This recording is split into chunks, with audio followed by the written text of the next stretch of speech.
할렐루야. 하나님의 사랑과 은총이 넘치시기를 축원합니다. 오늘 7월 17일입니다.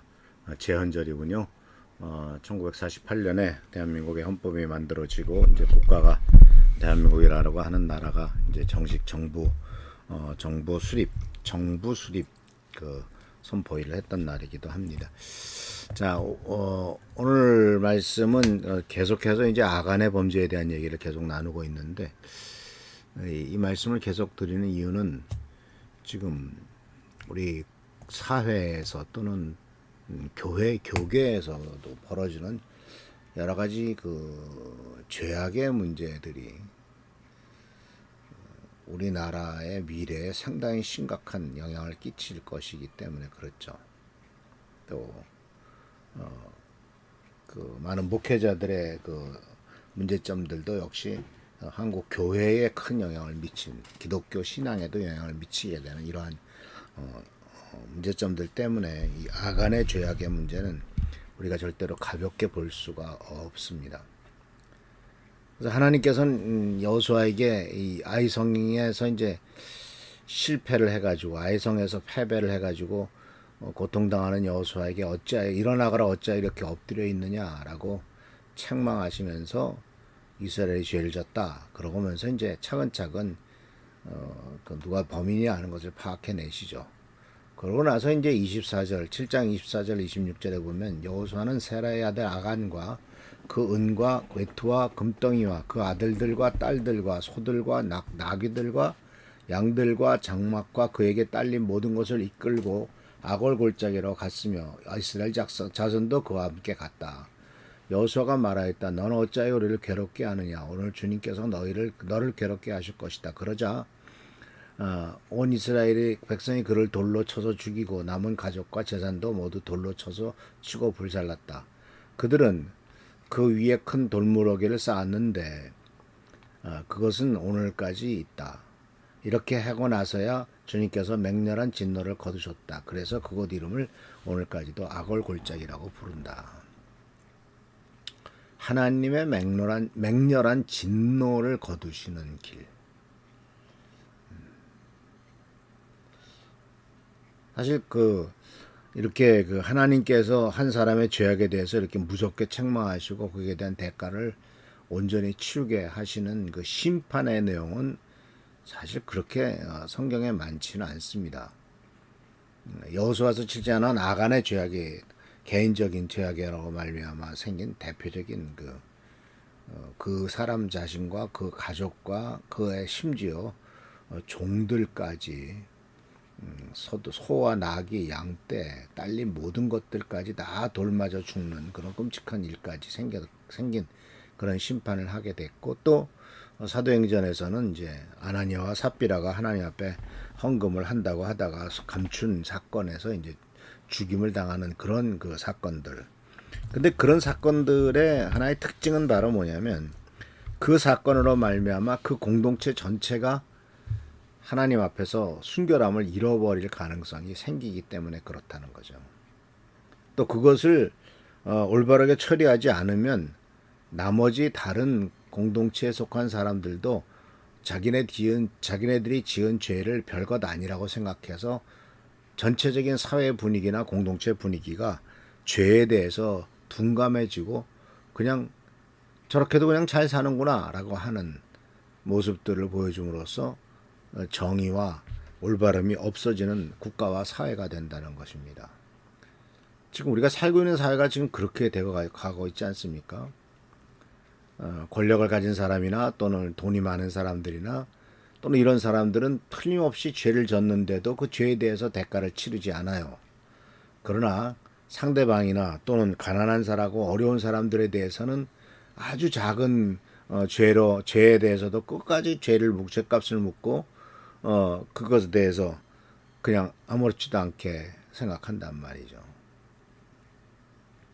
이런 일들을 보면은 참 우리나라가 정의가 땅에 떨어졌다는 것을 발견할 수가 있고, 그런 것들의 결과는 바로 뭐냐면 나도 권력을 가져야 되겠다, 나도 힘이 생겨야 되겠다, 그래야만 나도 죄를 짓더라도 잘못한 일을 하더라도 감히 누가 나를 건드리지 못하겠지라고 하는 참 이 부정적인 생각을 갖게 해주는 일들이 우리나라에서 계속 벌어지고 있습니다.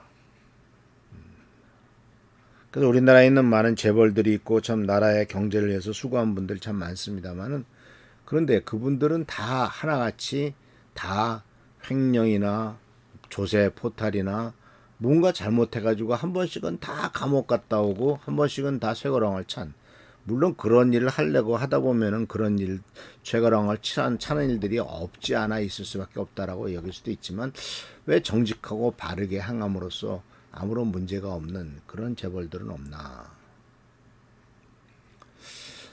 자, 야간의 범죄와 심판이 주는 교훈, 그리고 그것이 현대교회에 주는 교훈을 생각해 보면요. 우선 아간의 범죄는 절대적인 순종의 중요성을 가르쳐 주고 있습니다. 하나님이 명령하셨을 때, 그리고 그 명령이 나의 욕심과 나의 그 욕망과 충돌되게 되었을 때는 하나님의 말씀에 절대적으로 순종하는 길을 선택해야지 욕망을 선택했다가는 큰일 난다는 거예요. 그것 또한 죄의 파급력이 우리들에게 가르쳐 줍니다. 아까도 제가 말씀드렸습니다만 한 사람의 죄가 공동체 전체에 심각한 결과를 초래합니다. 아간의 경우는 그 다음에 이어지는 전쟁에서 36명이나 죽는 결과를 갖고 왔죠. 결국 그 한 사람의 범죄가 애꿎은 생명 36명을 죽이는 결과를 갖고 온 거죠. 한 사람의 범죄가 다른 사람의 목숨까지도 희생시킬 수 있다. 그런 일들 사실 우리나라에 지금도 많지 않습니까? 특히 사업을 하나 하시는 분들은 안전에 대해서 모든 안전한 것들에 대한 설비를 갖추고 제대로 하려면 돈이 많이 드니까 그걸 대충 하려다가 돈 안 드는 방향으로 찾으려다가 많은 사람들에게 죽임을 당하게 하고 고통을 당하게 하죠. 또한 정직과 회개의 중요성을 얘기하죠. 하나님께서는 요한일서 1장 9절에 우리가 우리 죄를 자백하면이란 말을 통해서 너의 죄는 인정하고 회개하라 라고 말씀하고 있습니다. 1장 앞부분에서도 우리가 만약 우리 죄를 자백하지 않으면 우리는 하나님을 거짓말하는 자로 만드는 자다라고 만드는 것이다라고 이렇게 아주 강력하게 강구하고 있죠. 그래서 정직함과 회개의 필요성, 아간의 경우는 끝까지 버티죠. 결국 자기가 지목될 때까지 버팁니다. 빨리 손들고 나와서 죄를 졌습니다라고 얘기하면 좋았을 텐데. 자, 그래서 또한 중요한 것은 공동체의 거룩함을 유지하는 거죠. 죄를 철저하게 다루고 공동체의 순결을 지키기 위해서 그 죄 지은 것들을 철저하게 정리하지 않으면 안 된다.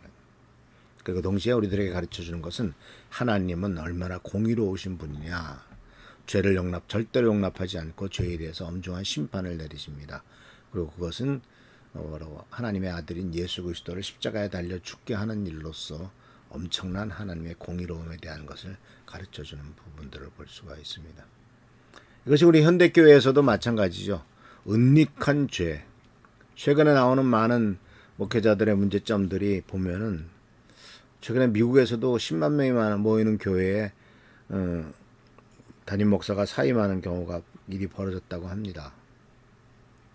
어제 그저께 얘기를 동현이한테 들었는데 교인이 10만 명 모이는 교회래요. 그런데 40년 전에 지금 그분이 60살인데 그가 20살 때에 12살짜리 애를 건드렸던 그것이 드러나서 즉각 사임할 수밖에 없었다라고 얘기합니다. 그런 일들이 참 안타까운 거예요. 계속해서 바로 생기는 문제점들이 이렇게 인간의 죄악이 얼마나 많은 문제를 일으키는가 하는 것을 잘 가르쳐주고 있죠. 그래서 사랑하는 성도 여러분, 은닉한 죄는 언젠가 드러난다. 그리고 불순종한 결과도 무섭다. 공동적으로 공동체는 연대적인 책임을 져야 된다 하는 것을 생각하시면서 주님의 은혜 가운데서 이 모든 것들을 이어나가는 또 무섭게 생각하고 무겁게 생각하면서 하나님의 뜻을 이뤄가는 우리 귀한 성도들 되시길 축원합니다. 할렐루야 축복합니다. 기도하겠습니다. 오늘도 주님의 은총 가운데서 귀한 하루가 시작되었습니다. 우리들의 연약하고 부족함을 아시는 주님, 우리들이 죄를 짓지 않고 거룩하고 바르게 살아갈 수 있도록 우리를 깨우쳐 주시고 하나님의 벽을 바라 설 수 있는 삶이 되도록 인도하여 주옵소서. 항상 지키시고 축복하시길 바라옵고 예수님의 이름으로 축복하며 간절히 기도하옵나이다. 아멘. 오늘도 주님의 은총과 은혜 가운데 승리하는 여러분 되시길 축원합니다. 할렐루야 축복합니다.